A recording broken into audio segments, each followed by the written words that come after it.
esta sessão é a primeira e é uma sessão muito especial. Tal como eu expliquei há pouco, este encontro está dividido em 3 temas principais. São eles a Europa enquanto comunidade política, a Europa no mundo e Portugal europeu. E para esta sessão convidámos aqueles que são, na nossa opinião, 3 dos portugueses com maior conhecimento sobre o funcionamento real da União Europeia, da relação de Portugal com a Europa. O que lhes pedimos foi o seguinte: que cada um apresentasse um estado da arte sobre cada um dos temas que estruturam este encontro. Apresentar um estado da arte significa resumir os principais debates e desafios que se colocam em relação ao tema em causa. Abrir para as questões mais importantes sobre cada um deles. E, portanto, cada uma destas apresentações que vocês agora vão ouvir funcionará como uma âncora para compreender e acompanhar os debates, sessões e conversas que cada um de vocês terá a ocasião de acompanhar ao longo dos 2 dias. Esta sessão é, por isso, muito especial, porque serve para fazer um enquadramento a tudo o resto que se vai seguir neste encontro. Daqui vamos recolher as principais ideias que se vão desenvolver nos outros debates e sessões parciais. Queremos, com isso, preparar-vos para os debates, preparar para o debate todos os participantes que, ao estar aqui neste painel, podem tirar uma visão geral, uma visão global sobre cada um dos temas principais do encontro. O primeiro tema será apresentado, que é a Europa enquanto comunidade política, será apresentado pela doutora Maria João Rodrigues. A doutora Maria João Rodrigues é professora de Políticas Económicas Europeias no Instituto de Estudos Europeus da Universidade Livre de Bruxelas e também professora no ISCTE. Foi Ministra do Emprego em Portugal e é conhecida como a mãe da Estratégia de Lisboa. Foi assessora especial da Comissão Europeia, de várias presidências da União Europeia e de governos nacionais. Presidiu a vários grupos de alto nível na União Europeia para preparar as reuniões do Conselho da Europa ao longo dos últimos 15 anos. Esteve envolvida na concepção e implementação de diversas políticas da União Europeia, nomeadamente a Estratégia de Lisboa para o Crescimento e Emprego e as Políticas Económicas e Sociais, a negociação do Tratado de Lisboa, o Programa Erasmus e a iniciativa Novas Competências para Novos Empregos, entre várias outras. É também membro do Conselho Consultivo do Centro de Política Europeia e do Conselho de Administração da Fundação Notre Europe. As questões para este tema que consideramos mais relevantes foram, entre outras, que viabilidade tem a Europa enquanto comunidade política? Quais os principais desafios que se colocam à União Europeia neste momento e que tipo de medidas é que devem ser tomadas para reforçar a Europa enquanto comunidade política? A questão de se é verdade que a Europa continua a ser um gigante económico e um anão político e se a crise veio reforçar este desequilíbrio. Espero que agora passar a palavra à doutora Maria João Rodrigues para nos informar sobre estas questões. Obrigada. E agora eu posso falar do... Como quiser, se calhar sentada. Exatamente. Muito bom dia a todos. Eu queria, em primeiro lugar, felicitar a Fundação por esta magnífica iniciativa. Estamos aqui, mas eu acabei de chegar lá de baixo e lá de baixo está repleto de gente a entrar, isso é muito bom sinal, é muito saudável. Há um interesse genuíno pelas questões europeias e penso que este tema que eu me agora proposto é um tema desafiante, não é fácil, mas eu acho que faz todo sentido discutirmos esta relação entre Europa e comunidade política. É um tema que permite levantar questões difíceis. Em primeiro lugar, saber se a Europa é uma comunidade política, se a Europa precisa de ser uma comunidade política e se a Europa quer ser uma comunidade política. Mas antes de tratar destas questões, e vão ver, eu vou tentar, realmente, como estão a pedir, fazer um estado da arte, transmitir aqui aquilo a que eu tenho estado envolvido em muitas redes europeias que, de algum modo, debatem esta questão. Mas antes disso, deixem-me dizer como eu entendo o que é uma comunidade política, porque um estado da arte é sempre uma síntese pessoal e, portanto, eu vou expor a minha visão pessoal e vão perceber isso. Eu acho que não há estado da arte neutro, ele transmite sempre a visão do orador. Eu parto do princípio que para termos uma comunidade política temos que ter um propósito comum, um projeto comum, temos que ter e aceitar um quadro de governação comum, mas além disso e acima de tudo temos que ter uma identidade comum. Ora, como está hoje a Europa em relação a estas três dimensões? Projeto, governação e identidade. Não está bem a Europa. É costume dizer que a Europa está numa grande encruzilhada, tem estado em várias, mas eu acho que esta é algo especial, porque verdadeiramente estamos em face daquilo que se pode chamar uma crise da integração europeia. Portanto, é algo mais profundo. E temos em relação ao projeto divisões que são evidentes, temos em relação ao quadro de governação um bloqueio, uma incapacidade que, a meu ver, também é evidente, e temos em relação à identidade uma situação que eu chamaria de deliquescente. Portanto, a situação não está bem. No entanto, a Europa permanece um projeto absolutamente único na história mundial e que vale a pena prosseguir, a meu ver. Eu vou fazer aqui um balanço exatamente de como a Europa está em matéria de projeto, governação e identidade e vamos ver que há escolhas, e é por isso que debates como os de hoje são tão importantes. Em matéria de projeto, nós temos hoje divisões que são evidentes. Se pensarmos na frente externa, ainda agora, da maior atualidade, temos toda a dificuldade europeia em definir uma posição comum face à crise na Síria, à forma de lidar com a transição democrática nos países árabes, grande questão na frente externa. Temos dificuldades na definição de uma política económica externa comum. Vamos ver, por exemplo, como vai decorrer esta negociação para a parceria transatlântica, ou como estão a ser conduzidas as parcerias estratégicas com outros parceiros. Mas, enfim, estou certa que outros colegas meus de painel vão falar disso. Mas, se olharmos para os temas internos, a Europa conseguiu, e vale a pena recordar, não foi um debate fácil, adotar um projeto ambicioso, há umas décadas atrás, em torno da ideia de mercado único comum. E isso tornou-se um jogo ganhador. Não foi fácil, houve custos a pagar, mas o resultado positivo excedia claramente os efeitos negativos.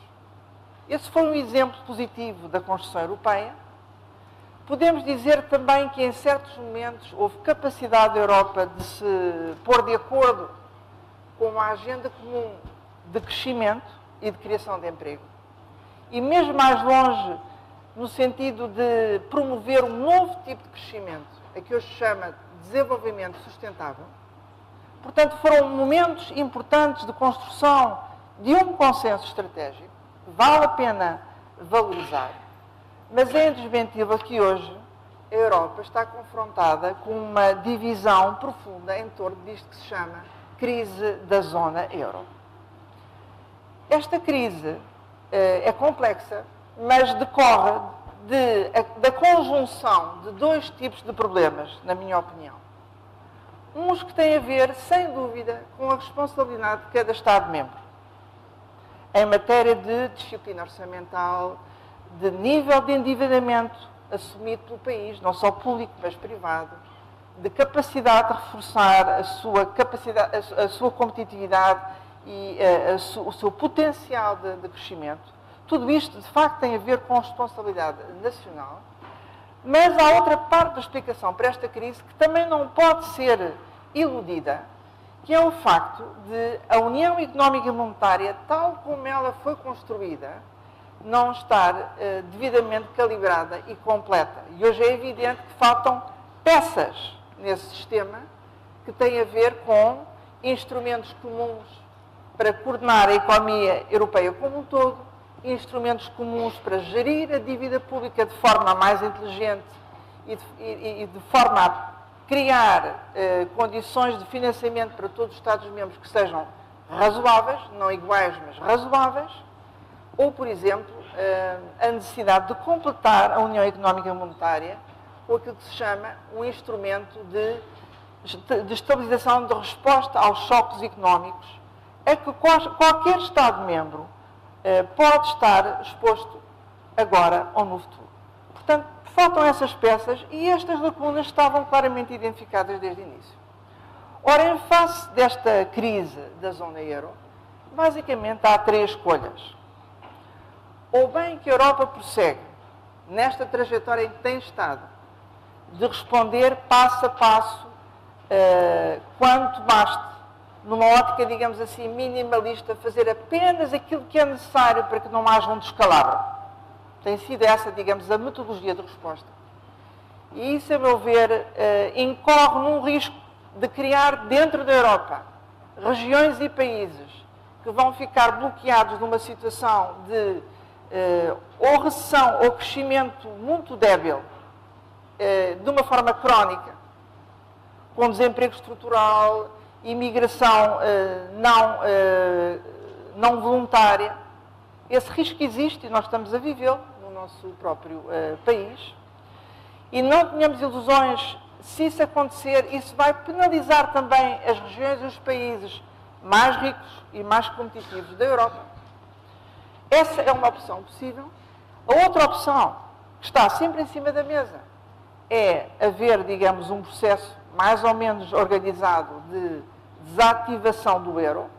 É claro que é muito difícil encarar um processo desses, porque o risco de derrapagem e catástrofe seria sempre muito grande, mas teoricamente ele está em cima da mesa. Eu acho que politicamente não há vontade que isso aconteça, também não tenhamos ilusões, mas temos que o considerar. E há uma terceira hipótese, que é haver a vontade política suficiente de completar a União Económica e Monetária, tal como eu descrevi, acompanhando isso de um esforço real que cada Estado-membro tem que fazer para resolver os seus próprios problemas.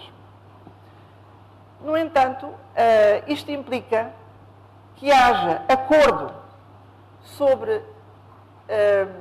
instrumentos que ainda não estão aí e que têm a ver com gestão da dívida pública, os chamados eurobonds, têm a ver com a criação de um verdadeiro orçamento da zona euro, e notem que não estou a falar do normal orçamento comunitário, que nós conhecemos bem, mas de um orçamento específico para a zona euro, que possa compensar o facto de um membro da zona euro já não poder utilizar o seu orçamento para a estabilização de choques económicos, e isso implica, e é, digamos, a dificuldade com a qual nós estamos confrontados, que haja um acordo político sobre algo que toca o mais profundo da soberania, e que é uma ideia muito simples. É que quem emite dívida, nomeadamente dívida pública, tem que poder controlar o nível dessa dívida e o que fazer com essa dívida. Este é o nó, um dos nós do problema com os quais nós estamos confrontados, porque, tal como o sistema político existe hoje na Europa, quem emite dívida não é a mesma entidade que a pode controlar. Portanto, há aqui um desfazamento que tem que ser resolvido. Ora, isto conduz-nos à questão do sistema político, do quadro de governação. E aqui nós temos estado confrontados com uma situação que é de incapacidade do sistema político europeu, tal como ele existe hoje, de assumir, construir uma verdadeira resposta de ultrapassagem da crise, porque há profundas divisões que hoje são evidentes na própria condução, não só do Conselho de Ministros, daquilo que nós assistimos ainda ontem do Ecofin, mas sobretudo do Conselho Europeu, e está perante os nossos olhos a acontecer um processo que é preocupante, que é não só da emergência de um diretório, perturbando, digamos, um princípio básico de construção da União Europeia de igualdade dos Estados-membros, mas, acima de tudo, o risco de emergência de um determinado tipo de hegemonia mais do que liderança. Liderança, a meu ver, não causaria grande problema, se for justificada. Hegemonia com uma certa incapacidade de escutar e entender os outros, ainda que sendo exigente com os outros, pode ser preocupante. E, de facto, mais uma vez aqui, eu acho que há escolhas para a Europa. Porque, ou bem que nós deixamos este processo prosseguir, e aquilo a que vamos assistir é uma transformação da própria natureza política da União Europeia, com uma hierarquização interna entre Estados-membros, que ultrapassa aquilo que é aceitável. E que se pode traduzir, por exemplo, num facto, eu vou falar em termos abstratos, mas acho que toda a gente me pode compreender, quando se atinge um ponto em que um parlamento de um determinado país tem mais força para decidir do destino de outro país do que o parlamento desse próprio país, algo estranho está a acontecer. E nós não temos estado muito longe disso. Portanto, é isso que eu chamo transformação da natureza política do que é a União Europeia como entidade. Isso tem que nos preocupar. Há uma outra solução, que seria a chamada recuperação da soberania nacional, para cada entidade envolvida, para cada Estado-membro, mas aí não tenhamos ilusões. Aquilo é que se chama recuperação da soberania nacional, uma espécie de regresso ao passado, envolveria sempre a desmontagem da União Económica e Monetária e da interdependência que ela gerou, entretanto. Não há recuperação plena da soberania nacional no sentido tradicional do termo, passado do termo, sem a desmontagem dessa interdependência. Portanto, aí temos que fazer uma escolha. O que quer dizer que há uma terceira opção. E a terceira opção é, que eu referi há pouco, a de construir uma verdadeira união política para poder levar a cabo essa finalização do que é hoje a União Económica e Monetária. Portanto, ou aceitamos uma Europa hierarquizada, ou recuperamos a soberania nacional à antiga, mas aí temos que desistir de parte do que é a integração europeia, hoje, ou construímos uma vontade comum para completar a União Económica e Monetária com uma verdadeira União Política. Essas são as opções. Ora, União Política, completar a União Política, o que é que isso quereria dizer? Isso tem repercussões sobre o que devia ser o Poder Executivo, a começar pelo próprio funcionamento interno do Conselho Europeu. Já há algo em curso, a meu ver, positivo, que é uma certa diferenciação interna ao Conselho Europeu, com a organização daquilo que se chama uma cimeira da zona euro, regular, onde têm assento os membros da zona euro, mas não excluindo os outros sempre que há decisões de tipo arquitetónico a tomar. Eu acho que isso é um passo positivo, mas não chega, porque aquilo que verdadeiramente conta para completar a união política do que respeita ao Executivo é a capacidade de transformar a Comissão Europeia em algo mais próximo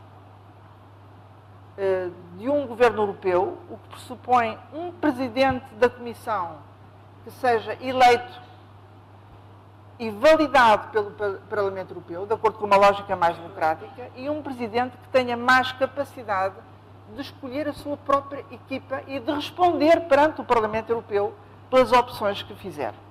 Portanto, uma lógica com mais dimensão democrática no que respeita ao Executivo.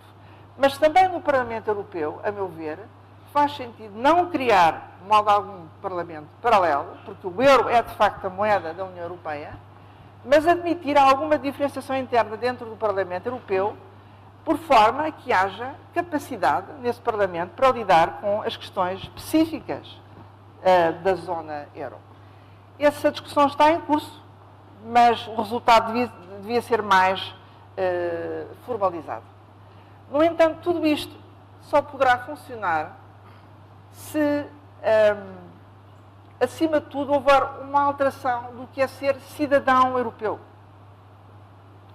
Isto só pode funcionar se os cidadãos europeus aceitarem subir para outro nível no que respeita não só os seus direitos, mas os seus deveres. Porque uma mudança deste tipo implica uma espécie de novo pacto, com novos direitos, mas também novos deveres. E isso quer dizer que, em última análise, tudo depende daquilo que os cidadãos europeus quiserem. E isto conduz-nos ao último tema, à última dimensão, que é da identidade.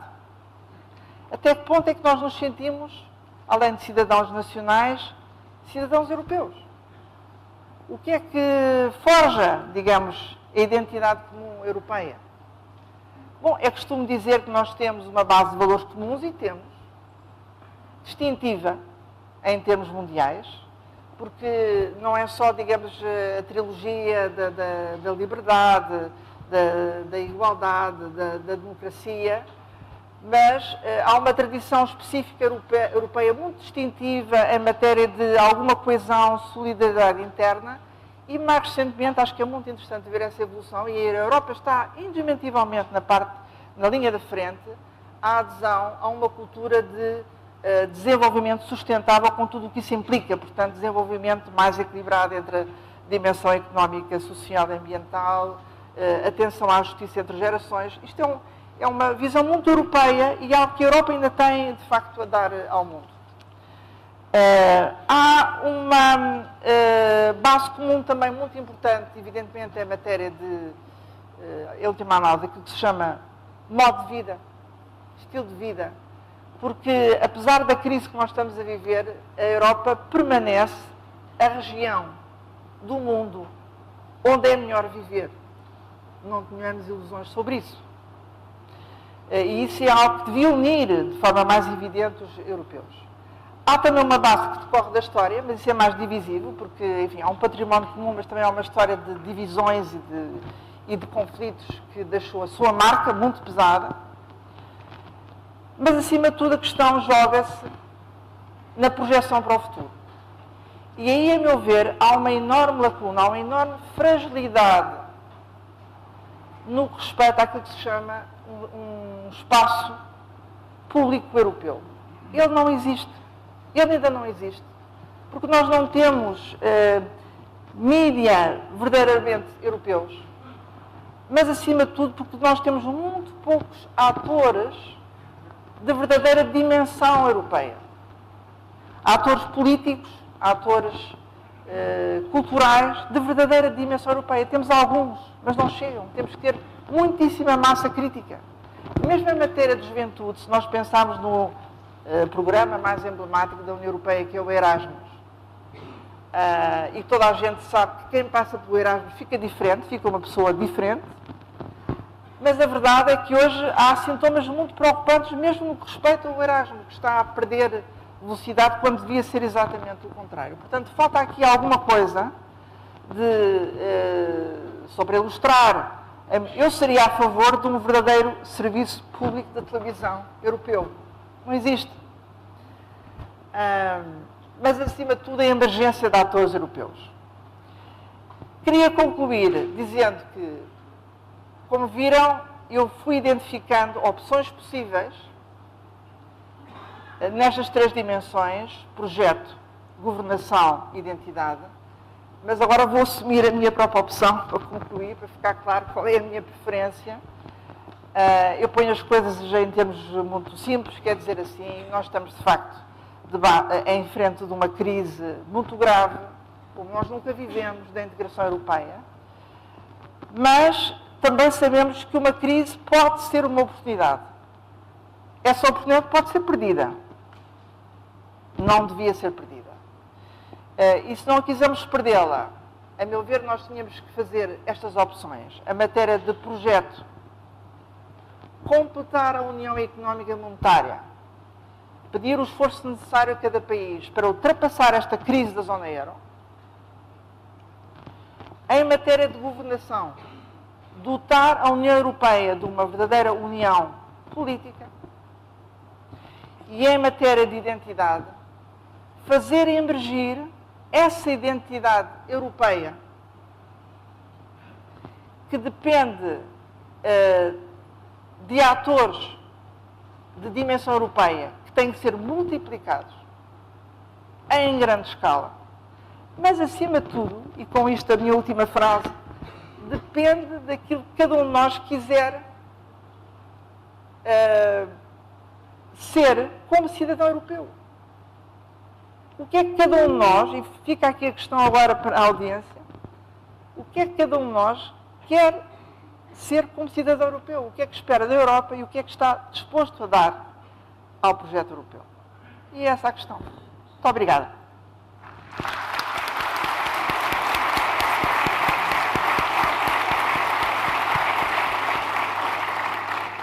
Muito obrigada, doutora Maria João Rodrigues, por ter conseguido sintetizar tão brilhantemente os dilemas que se colocam à Europa enquanto comunidade política e que tão raramente se vê discutir em Portugal e que realmente é fundamental que compreendamos.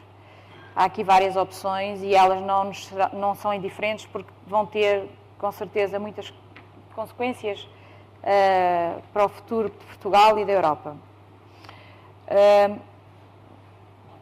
Olhando um pouco para fora, vamos agora passar ao segundo tema, à apresentação do segundo tema.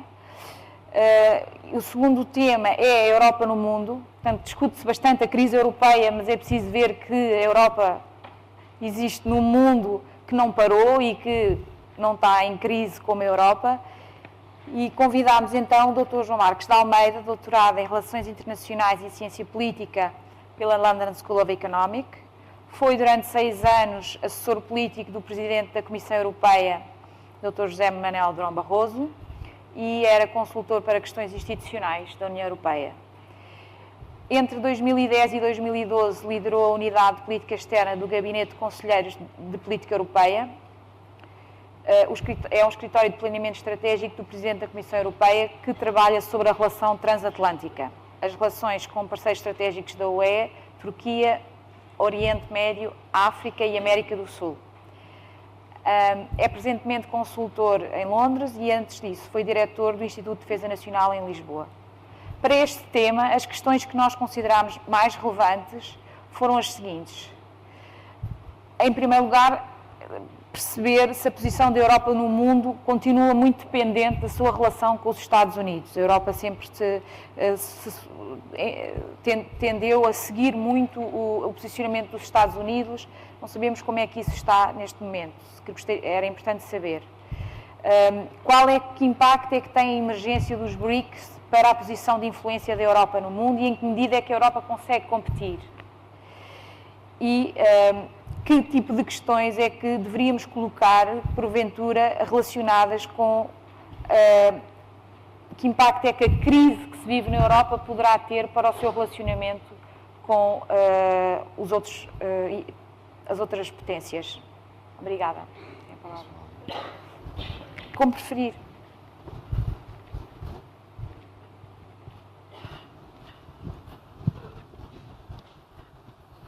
Bom dia. E agradeço, antes de mais, a Fundação Francisco Manuel dos Santos e os organizadores pelo convite que fizeram. E saúdo também o debate sobre a Europa. Normalmente, eu pessoalmente nunca espero demasiado destes debates, mas acho que são sempre boas iniciativas de saudar, sobretudo no momento em que atravessamos. Há questões muito sérias, não só no interior da União Europeia, como fora da União Europeia, e julgo que é importante debatermos a Europa. A mim pediram para falar do plano externo. Eu estava à conversa com algumas pessoas antes de começarmos a nossa discussão, e dizia que se é muito bom que nenhum Estado-membro quer sair da União Europeia, a impressão que nós temos nos últimos tempos é que a Europa gostava de sair do mundo. Não vai sair do mundo, certamente, mas parece que é essa a vontade, sobretudo entre as populações de vários países europeus, A atual crise na Síria mostra claramente uma enorme relutância dos europeus em empenharem-se em intervir em questões fora da Europa, mas não foi só a Síria, há outros exemplos. Os estudos da opinião mostram, por exemplo, em relação às crises, às transições políticas e às crises no Médio Oriente, que há uma relativa indiferença da maioria das populações europeias, das maiorias na maioria das populações europeias. Este isolacionismo, ou estas tendências isolacionistas, explicam-se bem. Há, desde logo, uma percepção geral na Europa de que a Europa está em declínio relativo em relação às potências emergentes. E, normalmente, a história demonstra isso quando as populações têm percepções de declínio, de situações difíceis no plano externo. A tendência é um certo isolacionismo, portanto, não devemos ficar surpreendidos com estas tendências isolacionistas. Por outro lado, há igualmente uma grande fadiga entre os europeus em questões externas, e aqui temos que reconhecer que, sobretudo, as intervenções militares no Iraque e no Afeganistão provocaram um grande desgaste nas opiniões públicas europeias e desde logo norte-americanas. Portanto, não é apenas na Europa, mas este desgaste sente-se e influencia o modo como os europeus olham para o mundo. E, por fim, temos a crise. E, obviamente, que a crise interna europeia e a crise interna em vários países europeus leva as pessoas a estarem muito mais preocupados com o que se passa nos seus países do que com o que se passa no mundo. Portanto, há razões válidas, há razões que explicam esta tendência isolacionista que existe na Europa. Não nos devemos surpreender com ela. No entanto, há perigos. O isolacionismo europeu pode ser perigoso. Perigoso não só para a Europa, mas igualmente para o mundo. Apesar de tudo, eu acho que é saudável reconhecermos os limites em relação à capacidade transformativa da Europa, dos países europeus. Quando falo da Europa, estou a falar dos países europeus e da União Europeia.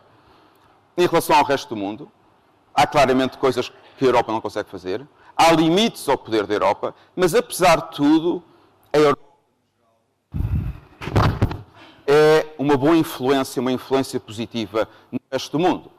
Apesar de tudo, na Europa há fortes convicções em relação a certos valores políticos que, certamente, que tornariam o mundo melhor, e não é por acaso que em muitos outros países continua-se a lutar por esses valores políticos.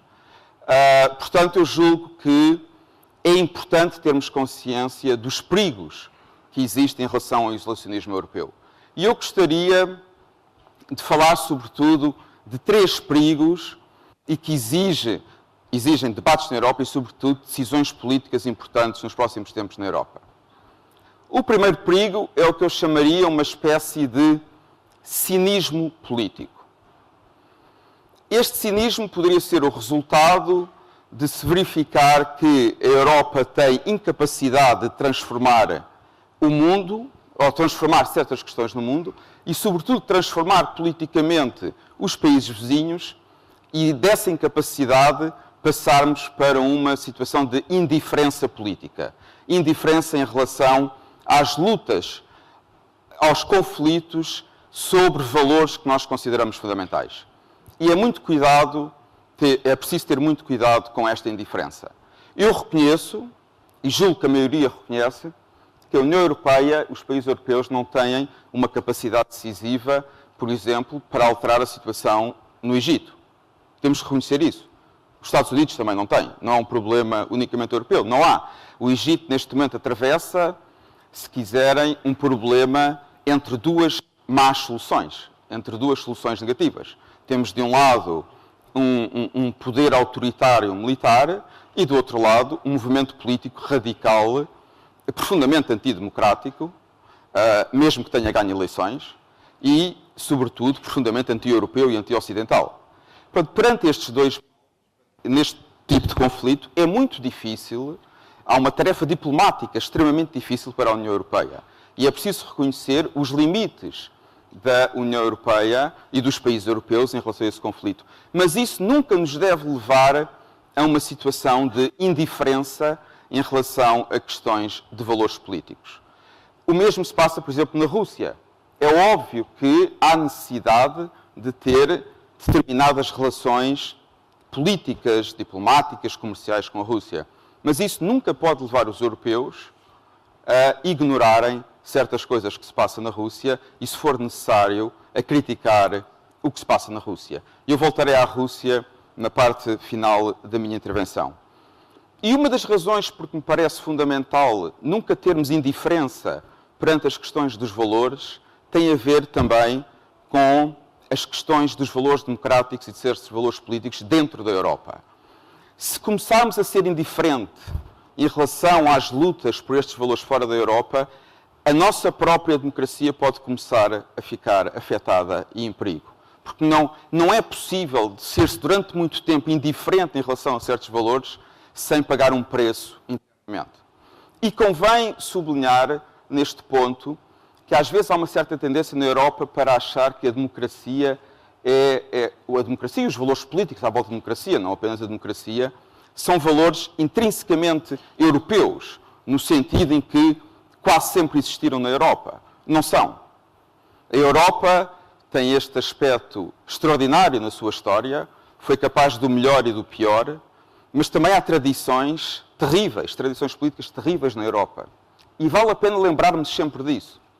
Porque, de certo modo, os valores democráticos, eu costumo comparar a democracia a um jardim. Se deixa de tomar conta do jardim, ele morre. E rapidamente crescem ervas daninhas e plantas desagradáveis. E as melhores começam a morrer. E isso também se aplica à Europa. E eu julgo que parte do tratamento da nossa democracia na Europa exige nunca sermos indiferentes aos valores democráticos fora da Europa. Uma coisa é a incapacidade, em determinados momentos, de conseguirmos grandes mudanças, outra coisa é a indiferença em relação a esses valores. Devemos reconhecer a nossa incapacidade em alguns momentos, é uma posição realista e eu julgo que o realismo político é uma virtude, mas nunca devemos ser indiferentes, porque a indiferença torna-se cinismo e pode ser perigosa para a própria democracia dentro da Europa. Mas além deste cinismo político, eu julgo que há um segundo perigo nas nossas tendências isolacionistas e que pode afetar muitas das políticas dos governos europeus. Há uns dias, quarta-feira, se não estou em erro, um colunista do Financial Times escreveu um artigo que tinha um título bastante interessante e engraçado, em que dizia que a Alemanha era um país vegetariano no meio de carnívoros. Há também esse perigo em relação à Europa. A Europa pode se tornar uma espécie de ilha vegetariana no meio de potências extremamente carnívoras. Eu não terei ilusões que a Europa depressa se tornará um felino, mas pode ser carnívoro sem ser felino também. Até se pode misturar algumas tendências vegetarianas com algumas tendências carnívoras.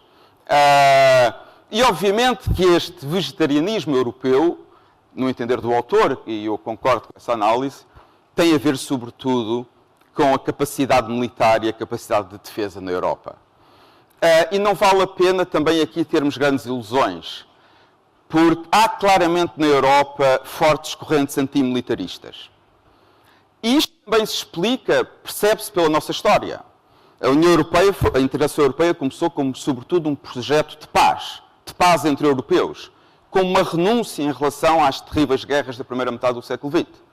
Mas, mais uma vez, o facto de recusarmos a guerra entre europeus, o facto de queremos viver entre paz na Europa, em paz na Europa, objetivos verdadeiramente salutares e que devem ser mantidos e preservados, não significa que não reconhecemos que, por vezes, fora da Europa, contra a Europa, continuam a existir ameaças que afetam a nossa segurança e a defesa europeia. Por outras palavras, a Europa tem que ter capacidade de defesa e capacidade militar. O mundo do século XXI, em muitas medidas, pode ser tão ou mais perigoso do que foi o mundo no século XX. Nada garante, nada nos diz que vamos viver em paz perpétua no século XXI. Aliás, se olharmos para o que se passa no resto do mundo, uma das coisas que notamos é uma grande corrida aos armamentos, um grande reforço da capacidade militar de várias potências. Olhem para os chamados BRICS. A China gasta cada vez mais dinheiro em capacidades militares. A Rússia gasta cada vez mais dinheiro em capacidades militares e a Rússia é nossa vizinha, tem fronteiras com a União Europeia. Às vezes é difícil para os portugueses perceber exatamente o alcance desta afirmação, porque tivemos, apesar de tudo, sorte com os nossos vizinhos. Eu costumava dizer aos meus alunos, quando dava aulas, para perceber a importância de Portugal ter uma costa como tem, temos o Oceano Atlântico de um lado, costumava-lhes dizer, imaginem que tínhamos duas Espanhas, uma de cada lado. Isto é para perceber o que é a Polónia, por exemplo. Só que a Polónia, pior do que ter duas Espanhas, de um lado tem a Rússia.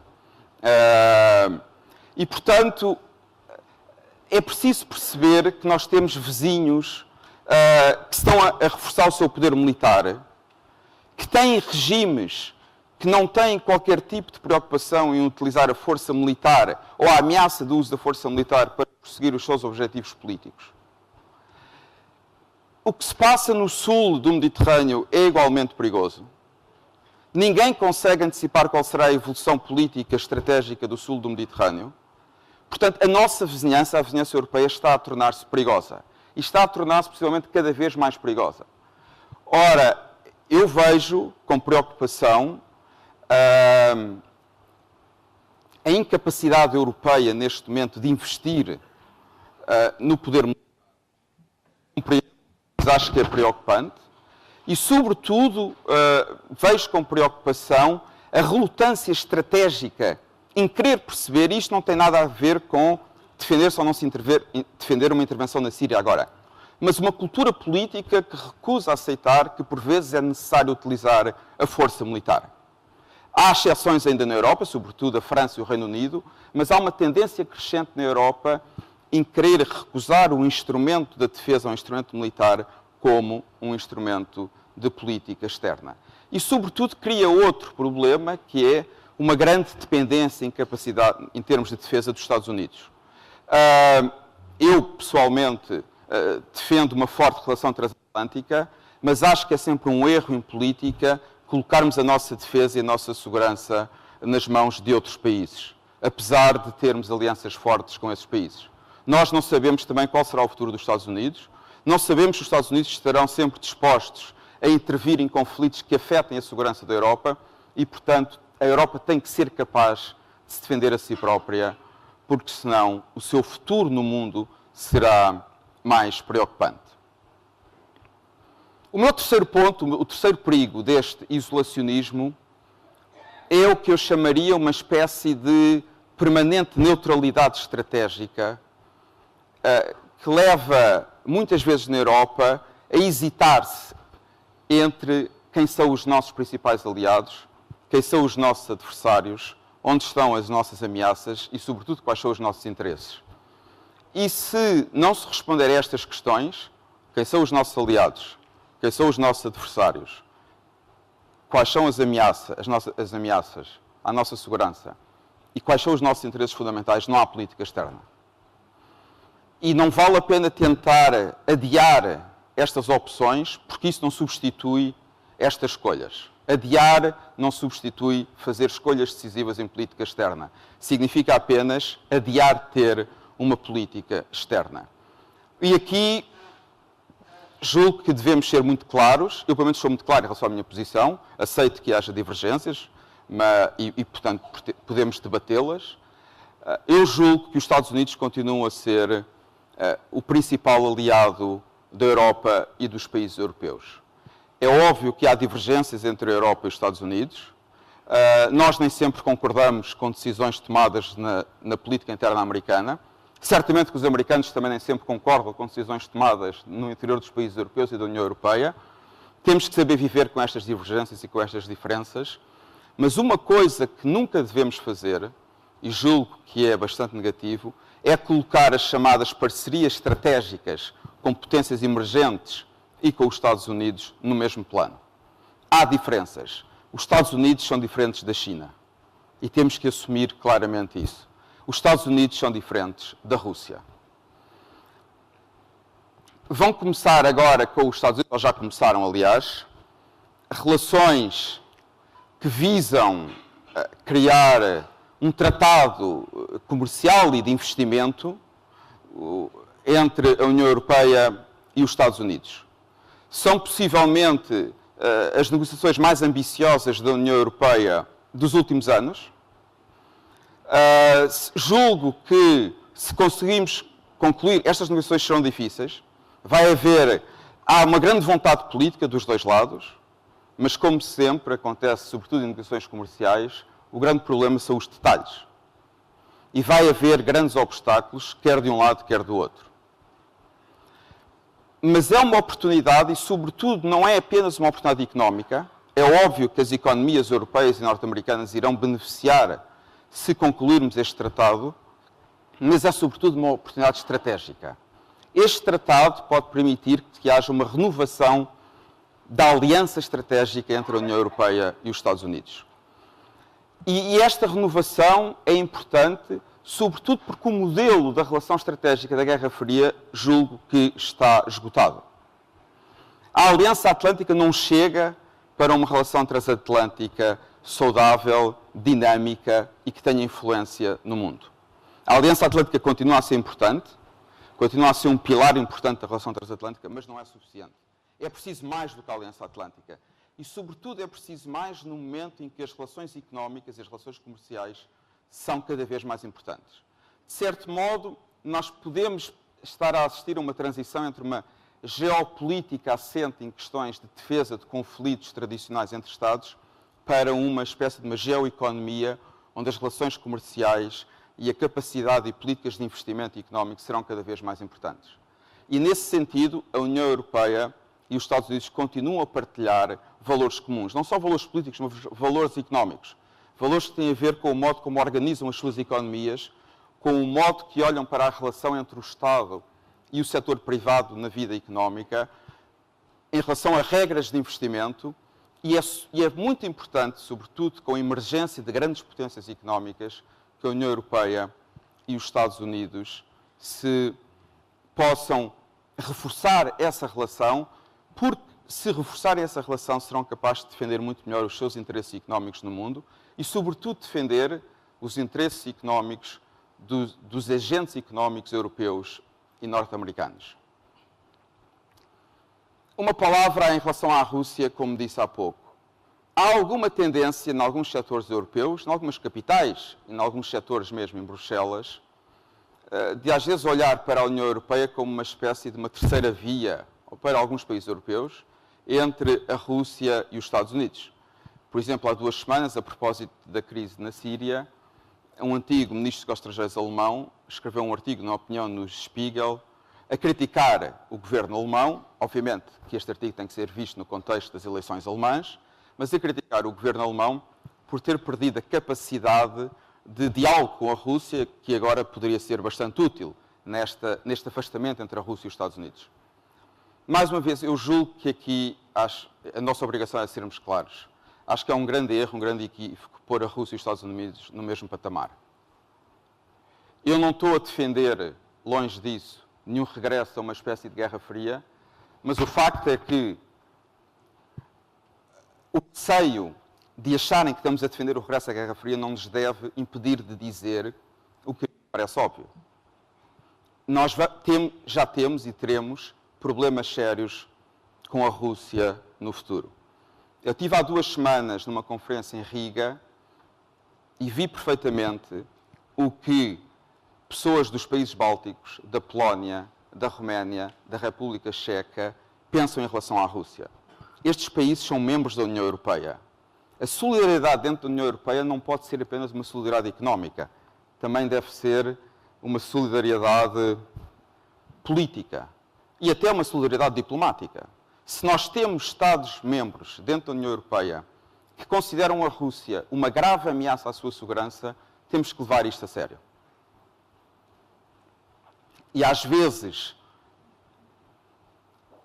devemos resistir à tentação de achar que é importante vender mais ou menos Mercedes ou BMWs para a Rússia e preocupar-nos menos com as preocupações de segurança de outros Estados-membros da União Europeia. Se há um perigo, e aqui termino, se há um perigo nestas tendências relacionistas da União Europeia, é a política externa da União Europeia, aliás, sobretudo, dos países europeus, das populações dos países europeus, mais do que na União Europeia, é sobretudo nas populações dos países europeus. Um grande perigo é as políticas externas dos países europeus e, de certo modo, da União Europeia, tenderem para uma espécie de realpolitik comercial. Ou seja, fazemos negócios económicos com toda a gente, somos indiferentes a questões de valores políticos, somos relutantes em relação a questões de segurança e de defesa e, sobretudo, renunciamos aos debates e a responder claramente às questões decisivas em qualquer política externa. Quem são os nossos aliados, quem são os nossos adversários e quais são os nossos interesses. E se nós não formos capazes de responder a estas questões e de fazermos estas distinções, não teremos, certamente, uma boa política externa, nem uma política externa eficaz nas próximas décadas. Obrigado.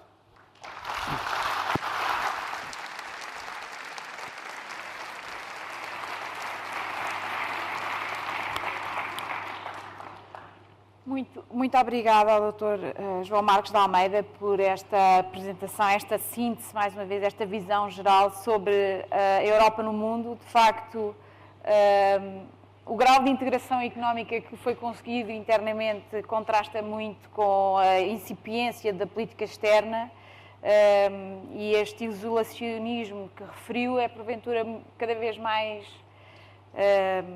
perigoso e tem cada vez mais custos no mundo pós-Guerra Fria e nós vamos, de facto, ao longo destes dias também temos vários painéis que vão olhar para a questão, para questões levantadas pelo Dr. João Marcos de Almeida, como a parceria transatlântica, relações com os países emergentes e esta última ideia interessante de se a Europa se torna apenas, só tem interesses económicos e não tem outros interesses políticos e de segurança, se os está a esquecer. Eu acho que tem interesse também a intervenção pelas pontes que faz com a intervenção anterior, nomeadamente se nós não sabemos quem somos, se nós não temos uma identidade, se não temos esta crise que existe interna, também influencia esta falta de objetivos para a política externa.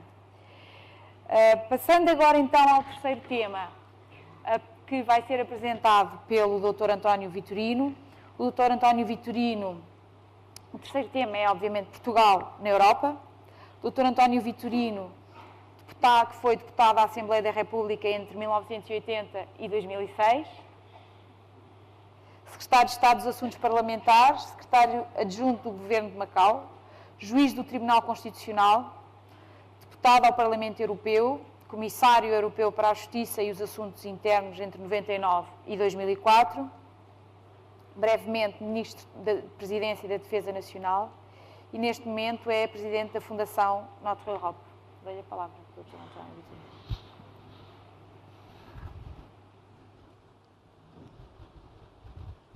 Obrigado.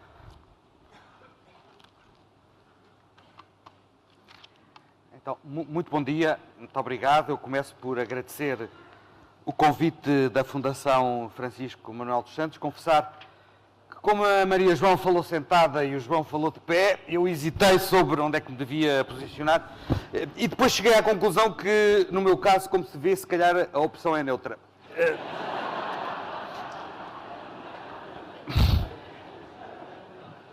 A Marina pediu que fizéssemos um estado da arte. Eu acho que nestes 27 anos de integração, Portugal construiu um perfil europeu. Tanto no plano interno, apresentando a integração europeia como desígnio nacional, como no plano externo, designadamente com os nossos parceiros da União Europeia, construindo um perfil de bom aluno, que não tem nada de pejorativo, contrariamente ao debate hoje dominante em Portugal, empenhado, fiável e previsível, o que é uma vantagem para um país com a nossa dimensão no quadro das negociações internacionais. Este perfil europeu de Portugal correspondeu, na minha leitura, a diversos vetores da concreta condição histórica que presidiu à decisão política legítima de aderir às comunidades europeias. Em primeiro lugar, a adesão foi uma apólice de seguro para a consolidação democrática. Aqueles como eu, que já têm cabelos brancos, sabem bem o que é que isto quis dizer na altura. Foi um sucedâneo ao fim do Império, para combater aquilo que se poderia considerar a perifericidade europeia de Portugal, a real e também a imaginária. Foi uma forma de gerir, num contexto multilateral, a complexa, sempre complexa, relação bilateral entre Portugal e a Espanha, o nosso único e maior vizinho. Foi, obviamente, motivada pela participação num projeto de bem-estar e de prosperidade que esteve na base das políticas de coesão, dos pacotes de LOR, de ajuda aos países recém-aderidos, Portugal, Espanha e depois a Grécia e a própria Irlanda. E esse perfil caracteriza-se também por progressivamente ter vindo a consolidar-se a ideia de que a melhor defesa dos interesses nacionais no contexto europeu era estando presente nos núcleos de aprofundamento da integração europeia. Não sendo, portanto, um europeu relutante, renitente ou hesitante, mas sendo um europeu empenhado. Foi assim com a adesão e o mercado interno logo à partida, foi assim com Schengen, foi assim com o euro, foi assim com as manifestações de apoio à política externa e de defesa comum. Em torno destes vetores histórico-políticos construiu-se um consenso nacional. Um consenso partidário alargado e um consenso entre órgãos de soberania. Portugal nunca foi o país onde as tensões entre órgãos de soberania tivessem por objeto a questão da opção europeia. E mesmo no plano partidário, apenas desse consenso se excluiu o Partido Comunista, mesmo assim com altos e baixos, consoante os fluxos dos fundos, e num período muito curto, o CDS, Partido Popular, durante a liderança do Dr. Manuel Monteiro. Portanto, a questão que hoje se coloca e que eu acho que é interessante debater é de saber se, perante as transformações em curso na União Europeia, múltiplas, variadas, o perfil europeu que Portugal construiu ao longo de 27 anos se mantém válido. E a esta pergunta, a minha resposta é clara. Eu continuo a achar que os básicos que presidiram a este consenso europeu que vigorou durante 27 anos se mantêm válidos. Só que há que adaptá-los à luz das transformações em curso na União Europeia. Ninguém pode negar que Portugal é hoje um país muito diferente do que era há 27 anos. A leitura do relatório do Augusto Mateus, nos claros e nos escuros do balanço, demonstrou a exaustão. E eu acho que em boa hora a Fundação pediu esse relatório que nos fazia falta para termos um debate informado. Talvez convenha começar por esclarecer um ponto muito importante que pode ser filosófico, pode parecer geometria no espaço, mas é relevantíssimo. A integração não faz desaparecer os interesses nacionais. O processo de integração europeia, antes, é um processo que enquadra os diferentes e divergentes interesses nacionais dos Estados-membros. E fala num marco comum, uma ordem jurídica, regras comuns aplicáveis e aceites por todos, instituições que colaboram em prol do bem comum e, naturalmente, o interesse europeu é a interação dos diferentes interesses nacionais. Portanto, é perfeitamente legítimo que nos coloquemos a questão de saber como é que melhor defendemos os nossos interesses nacionais no contexto europeu. Ora, é aqui que o problema se coloca. É que eu acho que para o futuro, para os próximos 27 anos, a defesa dos nossos interesses nacionais e a própria compatibilização dos vários interesses nacionais dos Estados-membros em prol do interesse comum vai ser bastante mais difícil. Mais difícil pelo número. O alargamento para 28 Estados-membros produziu uma alteração dos equilíbrios internos e das dinâmicas políticas. Mais difícil pela pressão da globalização. Aqui a escala faz a diferença. Isto é, a Europa é uma alavanca para que os Estados-membros enfrentem com melhores condições de sucesso o processo de globalização. O risco é que prevaleçam visões de fazer da Europa uma lógica protecionista. Isto é um continente blindado que protege para dentro em vez de ser ofensivo para fora, e de que nos venhamos a consumir numa espécie de complexo do declínio europeu, às vezes mais imaginário do que real, reforçando aquilo a que o João falava, a tendência para o protecionismo. Ou até, em alguns casos, para a atração por espaços alternativos. E esse é o problema português. Nós temos definitivamente que assumir que o espaço lusófono é um ativo de Portugal, mas não é um espaço substitutivo do processo de integração europeia. E enquanto não soubermos compreender a síntese entre o que é um espaço de inserção primordial e o que é um ativo fundamental, que é a nossa inserção no espaço lusófono, estaremos a abdicar de vantagens comparativas que podemos ter na competição global. E, finalmente, há que reconhecer que os equilíbrios internos à União Europeia saíram alterados pela crise do euro. Pelo facto de a divergência económica entre os Estados ter aumentado por força da crise e não diminuído, pelo facto de o equilíbrio relativo entre a França e a Alemanha se ter desfeito e hoje o afastamento ser mais visível entre a Alemanha e a França, e porque existe também que contar com a pressão centrífuga do Reino Unido. Há pouco a Maria João alertava para o risco da alteração da natureza política da União. Permitam-me que aqui recorra por uma vez única à minha verdadeira natureza, que é de direito constitucional, jurista de direito constitucional, e que utiliza uma expressão de mutação constitucional. Nós estamos a assistir a uma mutação constitucional na União Europeia, que é ofuscada pelos ruídos da crise, mas que vai ter consequências permanentes que vão alterar alguns dos pressupostos nos quais funcionámos durante estes 27 anos. O que é uma mutação constitucional? É quando um regime muda sem se mudarem as regras do regime. É quando a vida prática se infiltra nos interstícios da regra jurídica e subverte a própria lógica da regra jurídica, das regras formais. Como é que esta solução vai evoluir? Não sei. Não sei. As fases de mutação são fases de grande volatilidade.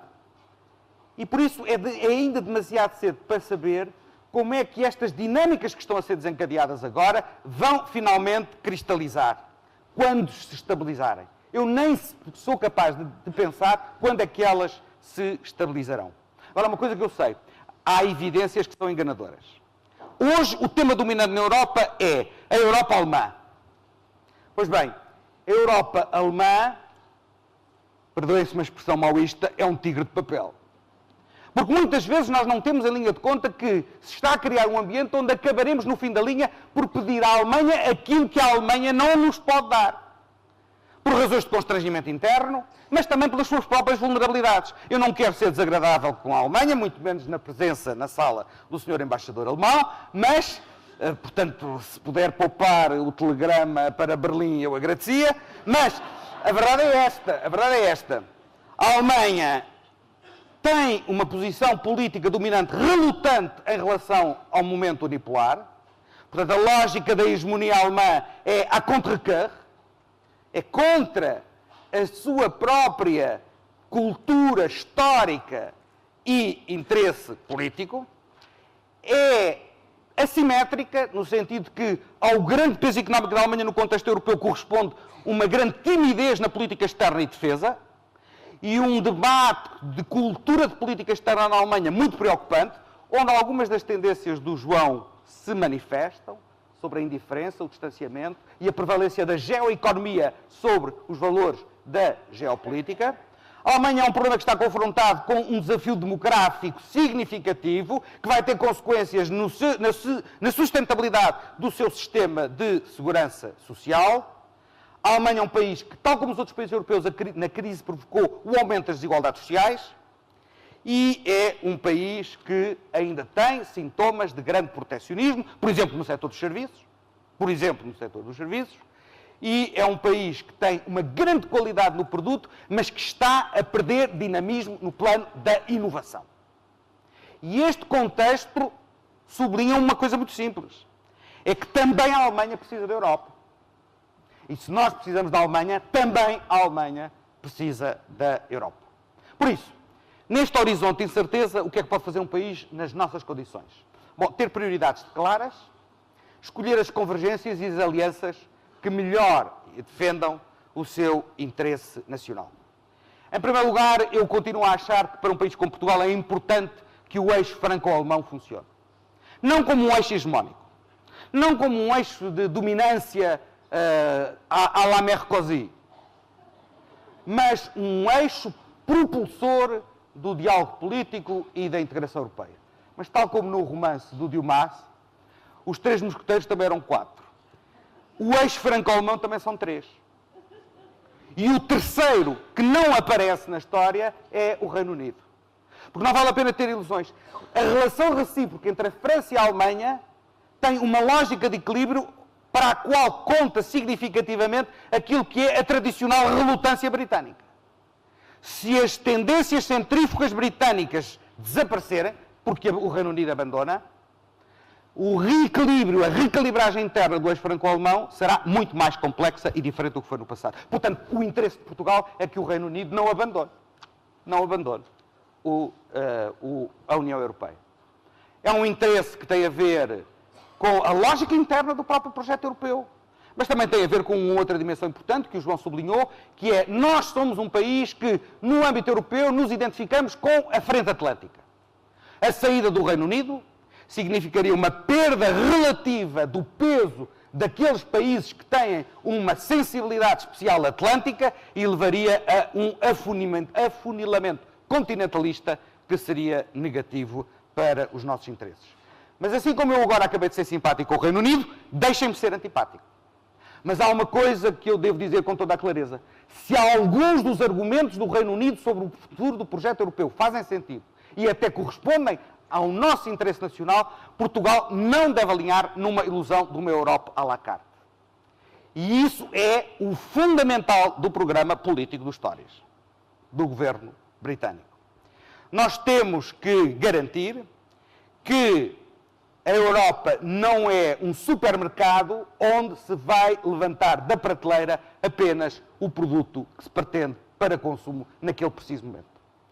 A Europa é um pacote, porque a questão do pacote é fundamental para haver uma lógica de equilíbrio e de solidariedade entre os Estados-membros. O Reino Unido é um país, por exemplo, que é fundamental para o aprofundamento do mercado interno europeu, está fora do euro, mas sem o Reino Unido na União Europeia, obviamente que aqueles países que defendem o aprofundamento do mercado interno, que é o cimento agregador do projeto de integração económica, sairão enfraquecidos. E isso não é positivo para o projeto europeu. Segunda prioridade. Eu acho que a estratégia que nós seguimos de estar nos núcleos de aprofundamento foi a estratégia correta. E deve continuar a ser a estratégia seguida. O que significa permanecer no euro. É óbvio que há quem apresente em Portugal hoje no debate a saída do euro como uma medida quick fix para a crise. Alguns rejeitam-na com base no medo. Bom, o medo também desempenha um papel na vida. Não vale a pena estigmatizar o medo. Nós não sabemos o que é que nos aconteceria se saíssemos do euro. Uma desvalorização de 20, 30, 40, que ainda mais. Mas, verdadeiramente, mais do que o medo, a permanência no euro justifica-se porque, na minha opinião, ela é uma pré-condição para Portugal poder recuperar do ponto de vista económico para o futuro. Não é fora do euro, é dentro do euro que temos que vencer. Mas isso, obviamente, exige 3 coisas fundamentais. Primeiro, uma recalibragem interna da agenda europeia. A Maria João falou disso muito claramente. Isto é óbvio que a prioridade à disciplina e à consolidação das contas públicas tem que ser partilhada. Mas é evidente também que o combate às divergências de competitividade que minam o funcionamento da zona monetária do euro tem que ter outra prioridade no contexto da política europeia. E daí resulta que temos que voltar a revisitar um debate que tivemos aqui há uns anos atrás sobre a convergência real e que manifestamente foi perdendo peso na agenda política europeia. O segundo objetivo é: a crise tem debilitado as instituições comuns da União Europeia. Em primeira linha, a crise tem debilitado o papel da Comissão de forma paradoxal. Paradoxal. Porque ao mesmo tempo que o centro do processo decisório passa para as mãos dos governos, as alterações dos tratados e os tratados como o Fiscal Compact, como o Pacto Orçamental, reforçam as competências da Comissão Europeia para o futuro. A Comissão é fundamental para um país com as características de Portugal. Não é do interesse de Portugal que uma lógica puramente intergovernamental prevaleça à custa e às expensas do papel das instituições comuns europeias, à cabeça das quais vem a Comissão. Mas, ao mesmo tempo, há que reconhecer que a crise pôs em evidência um problema muito sério de legitimidade democrática do processo europeu. O déficit democrático sempre existiu, sempre esteve presente no debate. Mas a natureza da crise coloca com maior premência a questão da legitimidade democrática. E aqui, neste ponto, eu talvez me distancie um bocadinho da Maria João. Aqui o modelo do passado, que era um modelo alemão, já não funciona. A ideia de que a transferência de poderes da periferia para o centro não afetaria a legitimidade democrática, desde que se reforçassem os poderes do Parlamento Europeu, já não funciona. E não funciona a partir do momento em que o Tribunal Constitucional Alemão explicou que o Parlamento Europeu não era um substitutivo integral do ponto de vista da legitimidade democrática dos Parlamentos Nacionais. Lá está, a Alemanha é um país bizarro, é um país onde não se discute na praça pública o bom senso dos juízes do Tribunal Constitucional.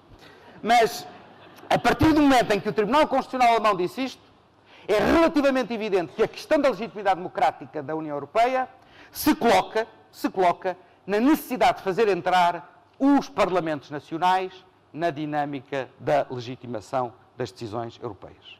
O que vai alterar os equilíbrios institucionais e o que vai exigir uma outra maneira de estar, quer das democracias nacionais no contexto europeu, quer das próprias instituições europeias. Vou acabar, faltam 4 minutos, vou acabar só com uma nota mais controversa. Se o que eu disse até aqui não foi suficiente, peço desculpa, mas uma nota mais controversa sobre Portugal. E sobre a questão dos fundos europeus. Isto vai parecer descozido, mas o que era? Eu não tenho muitas oportunidades e, portanto, olha, é hoje. Nos 27 anos, os fundos europeus foram a apólice de seguro do europeísmo português. Dos europeístas portugueses. Nós nunca tivemos que nos esforçar muito a explicar, como dizia há pouco o António Barreto. Porquê? Porque contávamos que os fundos faziam esse serviço. Era tão evidente. Então não íamos ter beneficiários líquidos. O problema é que hoje os fundos já não chegam para desempenhar esse papel. E, portanto, isso é justo que os europeístas, se me permitem a expressão plebeia, comecem a dar o corpo ao manifesto com argumentos que vão para além apenas da situação de beneficiários líquidos. E estou convencido, como o relatório do Augusto Mateus demonstra, que é importante refletir sobre os erros do passado para que a aplicação para o futuro dos fundos europeus seja a benefício da ultrapassagem dos déficits estruturais da economia portuguesa. Vamos ser claros.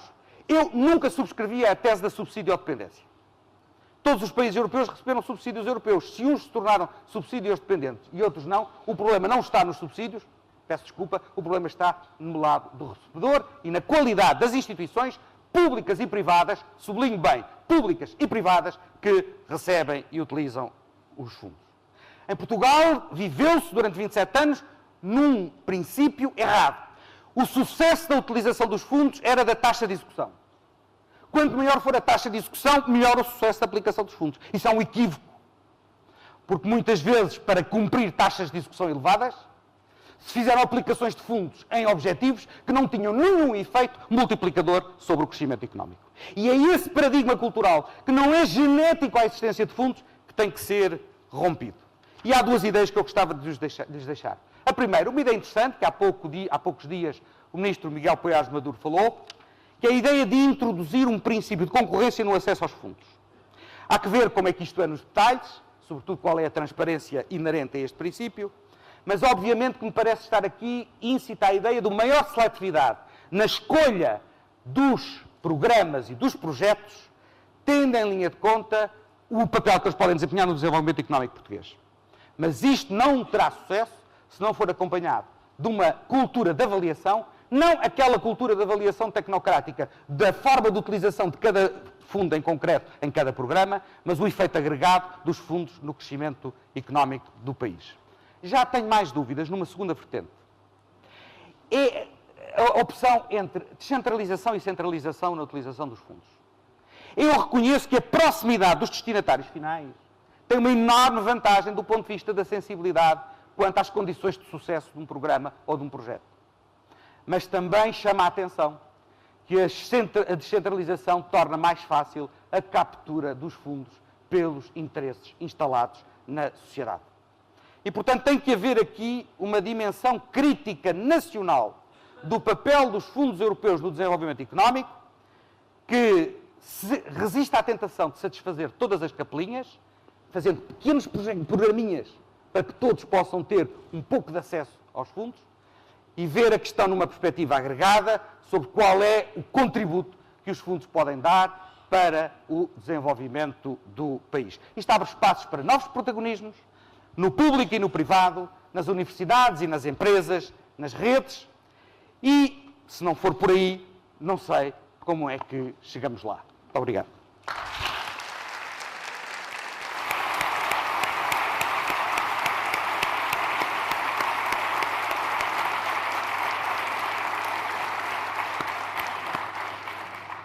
Muito obrigada, Dr. António Vitorino, pela forma excelente, realmente como colocou aqui as principais questões em relação ao futuro de Portugal no quadro europeu. Eu acho que as 3 apresentações serviram para salientar que existe aqui um conjunto de escolhas muito importantes a fazer, que elas têm que ser feitas pelos cidadãos, e nós queremos, de facto, contribuir para isso, através da realização deste encontro. Eu penso que abrimos com chave de ouro e agora queria só agradecer a todos e desejar-vos a continuação de um bom encontro. Obrigada.